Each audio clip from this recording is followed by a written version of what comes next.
Here, we don't know if it was the whalers, the Japanese mafia. Somebody's behind me. I don't know who that is. They don't like me. They don't like my message. Rick is world famous for his work with dolphins. I feel somewhat responsible because it was the Flipper TV series that created this multi-billion-dollar industry. The dolphin smile is nature's greatest deception. It creates the illusion they're always happy. You realize after a while they don't really belong in captivity. I'd never seen so many dolphins before. The Japanese people don't even know about it. They take the boats around to the secret cove that nobody could see. They're afraid of cameras.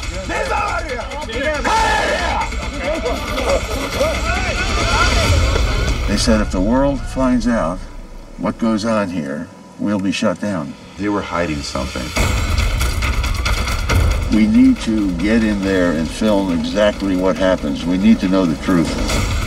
We needed people with a special set of skills to implement this mission. They're behind me. Let's go. Good luck. Underwater camera is set. They're not being told that the free lunch meat that their children are getting are contaminated. Let it not be said that you didn't know about it. You know about it. If we can't fix that, there's no hope. Okay, there's a flashlight. Guards are moving. Get out of there. Get out of there now.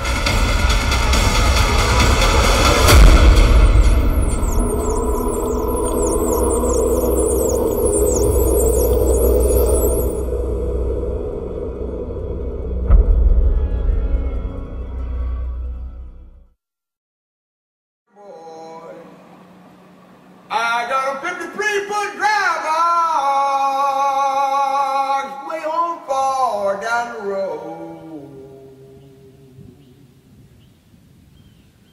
Woo. We knew we had some problems with the kids out there.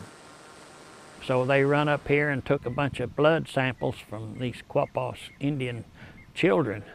And man, they found high lead count. And we tested a little over 100 kids and found out that 43% of those kids had elevated blood leads. The problem is when you have a mining company that goes in and does any type of mining, when they're finished with the mine, they're supposed to put it back the way they found it. Well, they didn't do that.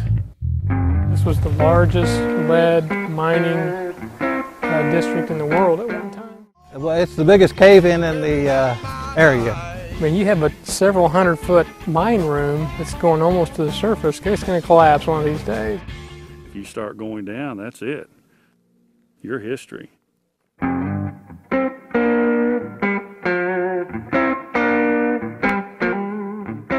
This is being unreclaimed by Mother Nature. I mean, it's a horrible, horrible place.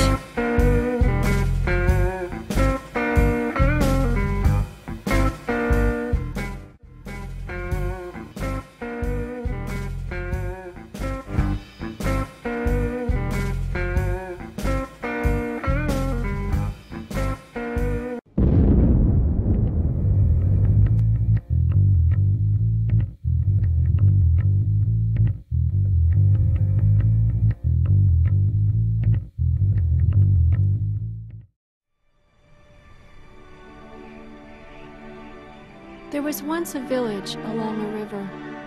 The people who lived here were very kind. These residents, according to parable, began noticing increasing numbers of drowning people caught in the river's swift current. And so they went to work, devising ever more elaborate technologies to resuscitate them. So preoccupied were these heroic villagers with rescue and treatment that they never thought to look upstream to see who was pushing the victims in. This is a walk up that river.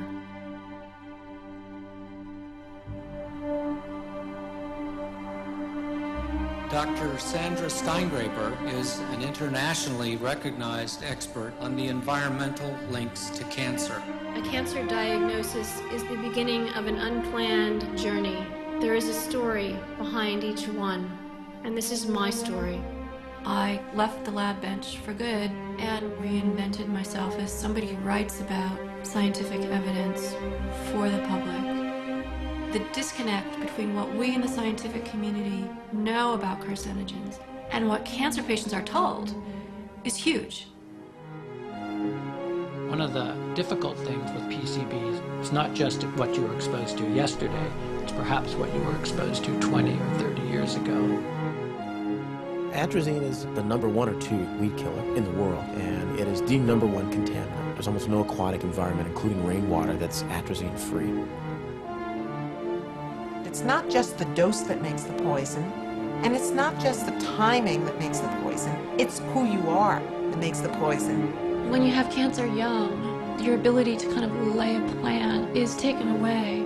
There are things in this world in which you need to presume longevity. We should become carcinogen abolitionists. These chemicals simply need to be phased out. When carcinogens are introduced into the environment, some number of vulnerable persons are consigned to death. I don't have time to put a happy face on cancer. Cancer is a serial killer. Here we have a population of beluga whale where we find cancer on a regular basis. There's no other cases like that in the world.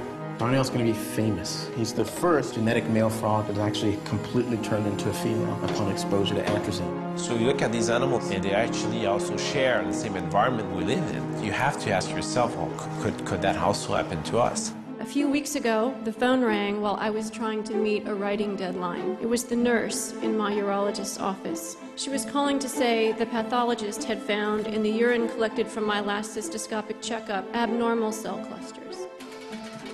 What am I trying to say here? Are you fine or not, Sandra? What's the end of the story? Well, I don't know.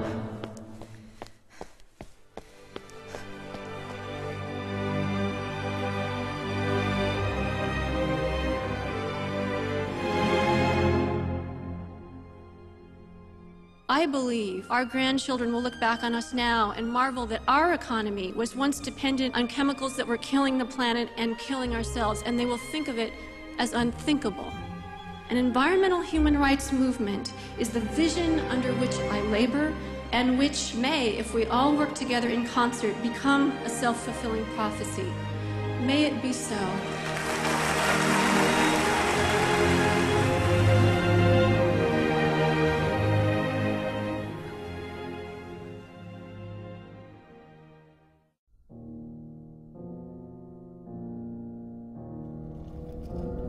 You are heading towards a place where you should never go. What is there is dangerous and repulsive. You should not have come here.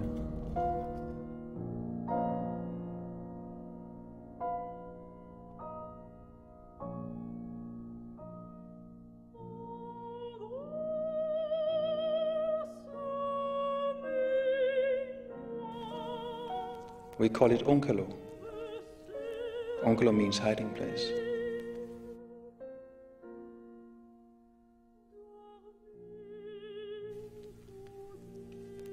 Onkalo must last 100,000 years.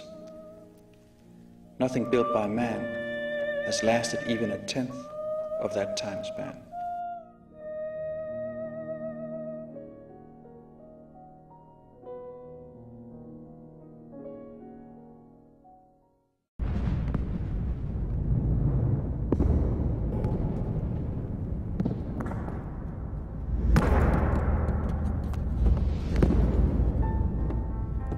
In my time, it is still unfinished, though work began in the 20th century, when I was just a child.